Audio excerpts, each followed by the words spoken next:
What are the qualities for you that make a great basketball player beyond just talent and skill set and size?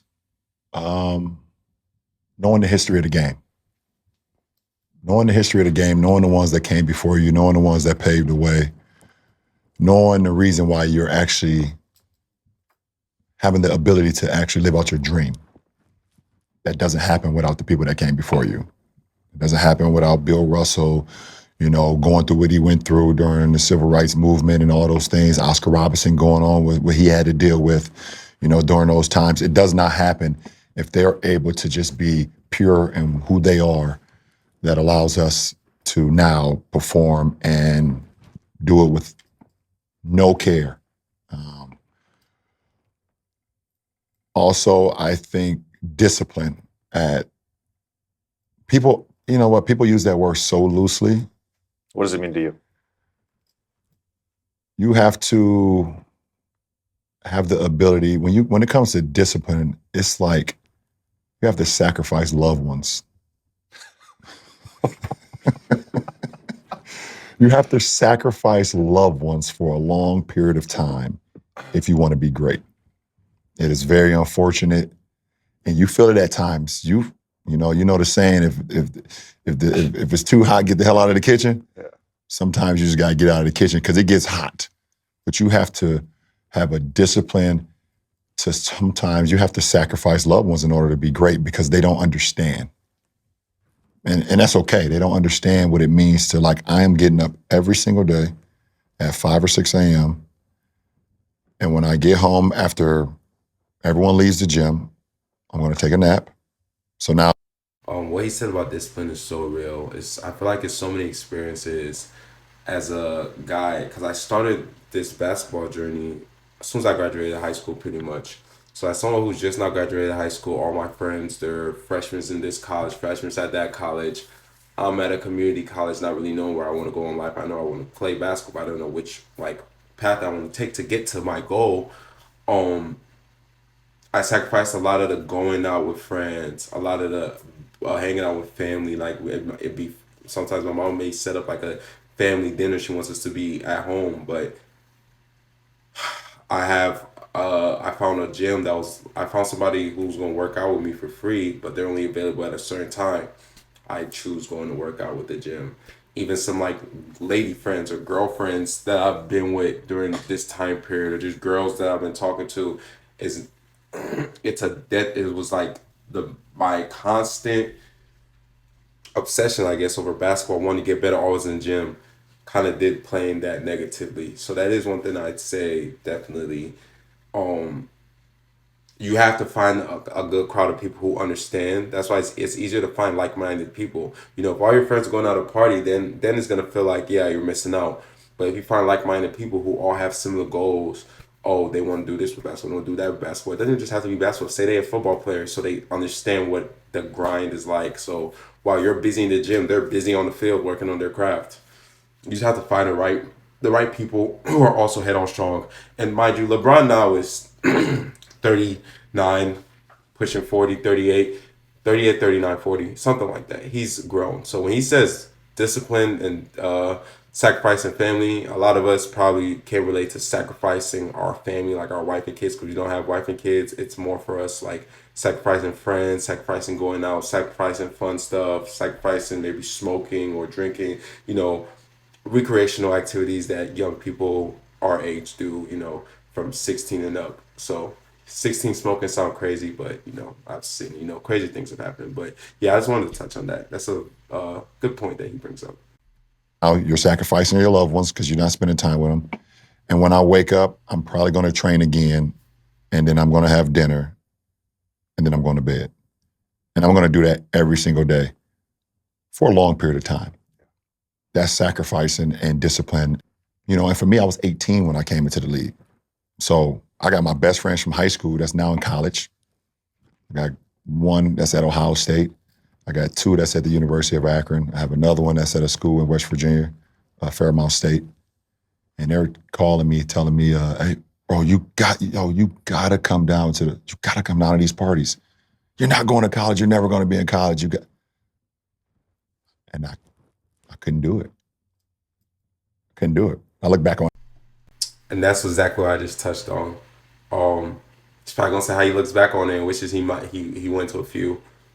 Maybe when I get to his age, I'll look back and I'll realize, oh, I should have went to a few. But as of right now, with like my goals, I don't even feel like that.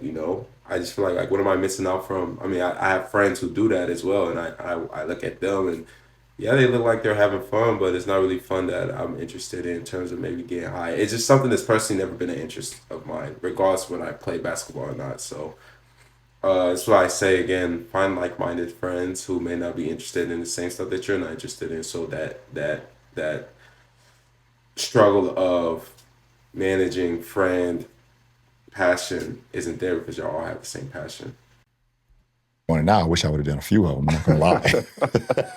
I'm not gonna lie. I wish I did.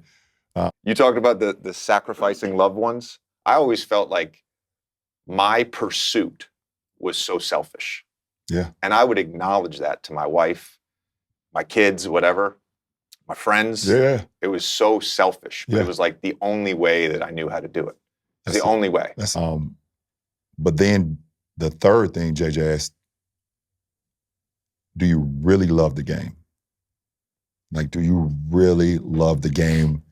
And I'm not just talking about like wins and losses. Do you really love the process of the game and everything that happens before the referee does like this? That's the easy part. You know this. You know this. You was one of the first ones in the gym, one of the last ones to leave. Everyone sees when the cameras are rolling and the 20,000 fans are there and the cheerleaders are dancing and the popcorn is popping and the celebrities are sitting in celebrity row. But like, who has the love for the game when nobody is there? I love all of that. And it's interesting. The love of the game part is so funny to me because I think there's a distinction.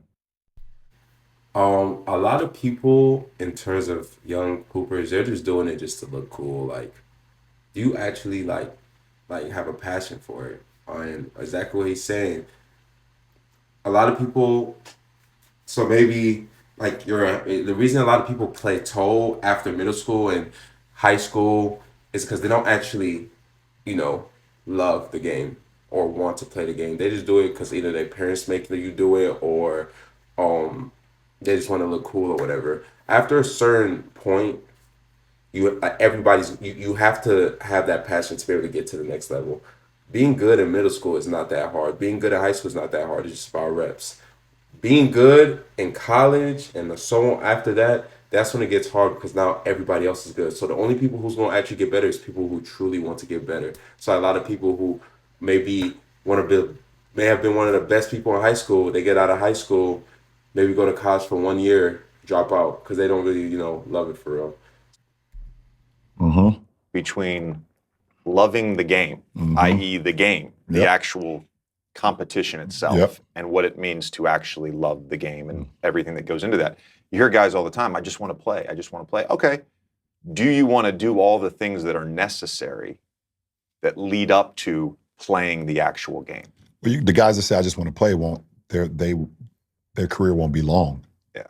Because they're not going to put in all the intricate parts of to get to that point. It's not going to last that long.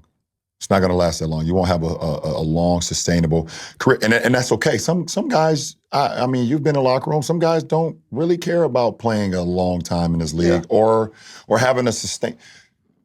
So sometimes I look in like some of the all-star locker rooms I've been in, and you see a guy 1 year, or you see a guy maybe 2 years, and then he's not in the locker room anymore after that, and you just like wonder to yourself why.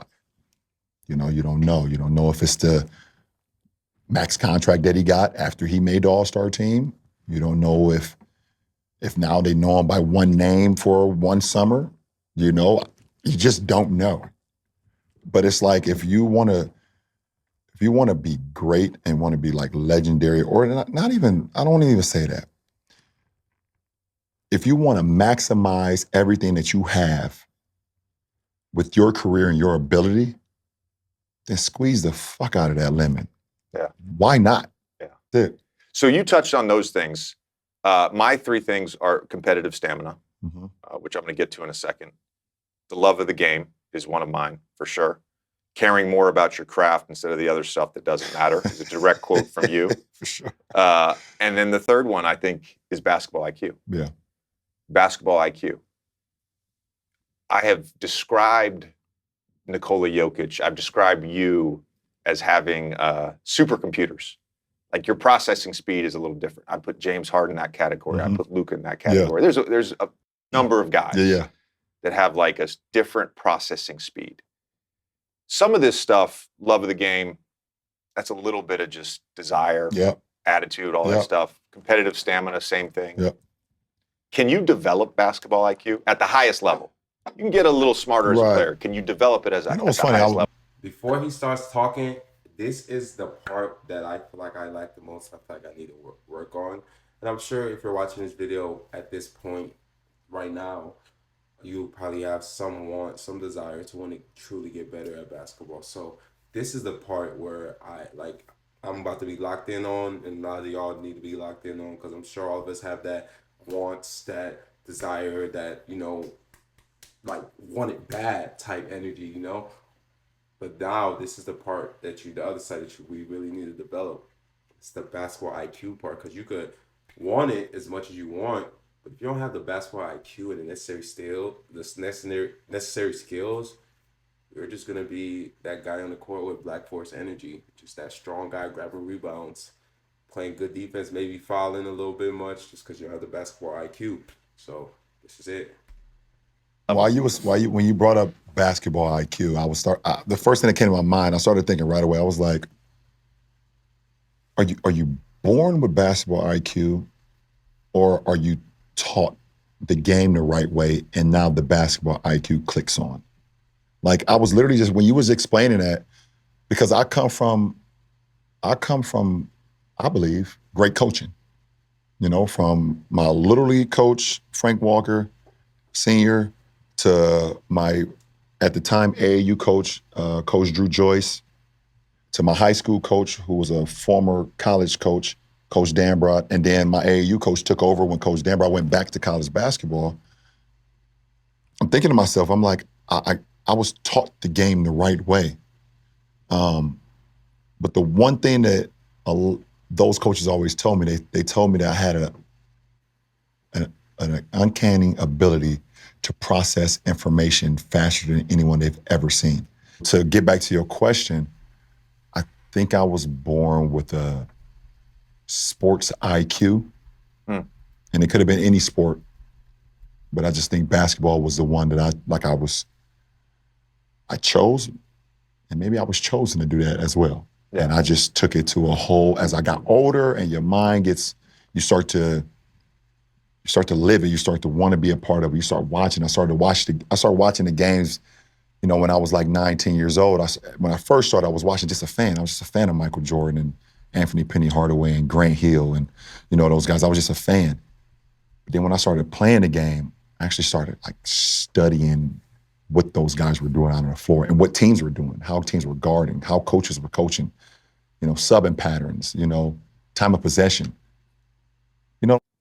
Basketball IQ, to me, when you were earlier than me, when I first got in the NBA, though, what that meant to me in some ways was being able to remember a play, honestly, as simple as that. Being able to recognize patterns. Yep. You come out of an ATO, okay. Oh my God. There's a misdirection here. I know there's going to be a pin down coming, right? It's just, that's pattern recognition. Yep. Offensively, defensively, it's just making the right read. Making the right read. Knowing the game plan, like all that, that's basketball IQ. I think what's interesting about today's NBA is what smart coaches do and what smart players do, which did not happen when I first got to the NBA. Nearly every possession, all you're doing is trying to find the right matchup. A target. You're playing chess on the possession. It's target basketball. Yeah. And that to me is the biggest difference. Yeah, that never happened. Bro, I was watching a game. I was calling a game, actually. Guy had the ball, good offensive player, had the ball at the top of the key, and they're playing the Clippers, and end of the shot clock, 7 on the clock. Another guy off the ball is being guarded by Kawhi Leonard. Mm-hmm. And he comes up to set a pick and roll for the guy with the ball. And it makes no sense. And I'm like, that's just low basketball IQ. That's just low basketball IQ. Keep Kawhi away from the That ball. is low basketball IQ. That is low basketball IQ. That doesn't make any sense. And that happens a lot in our. And I'm going to go back to when you first started. You said remembering a play. How many guys fuck up a play out of timeout? Burns me alive. It burns me alive that a coach can sit there and guys, all 5 guys, 10 eyes are looking at the play and they come out of timeout, fuck it up. Bothers me so bad. Throughout the regular season, you can get away with a low IQ team if you're talented. You can get away with it in the first round and maybe get away with it in the second round. When you get to the conference finals and you get to the finals, obviously the top 4 teams in the conference finals, they have players, unless a team just happened to hit a heater and they just get lucky. But the top 4 teams normally are going to be the teams with the best players, for the best coaches. And what's going to separate them is now the basketball IQ kicks in. Because there's moments in the game that a coach cannot prepare you for, film can't prepare you for, the history of the game can't prepare you for, Right. where you have to have a basketball IQ to make adjustments right away. And if you don't have that level of mind frame or capacity, then a team like Denver, who has one of the greatest IQ guys that we've ever seen in Jokic, Golden State, Draymond, Steph, any one of my teams, if I played you in the finals, myself, and when I won it in 20, it was myself. And this is just what he just said is facts, and doesn't just apply obviously to the NBA Western Finals or Eastern Finals or finals like NBA championships. It applies to college as well.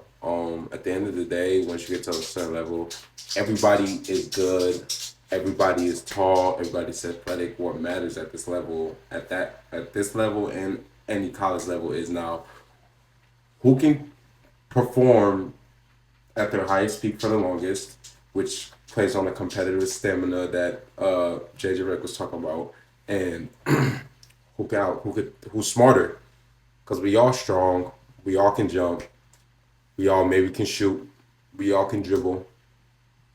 We're all here for a reason. What's going to set us apart is what's in here and what's in here in terms of the competitive stamina. So what he's saying is facts. I just wanted to double up on that. Obviously, it's facts. It's LeBron James speaking. Let me shut up. And Rondo on the floor.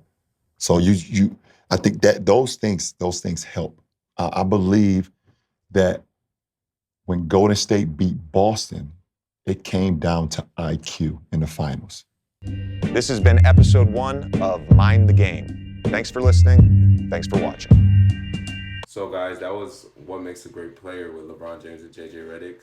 I'm not gonna lie, I wish they talked more about more relatable things. They talked good about discipline and loving the game and basketball IQ, which are 3 very important things that everybody, no matter what level, should have.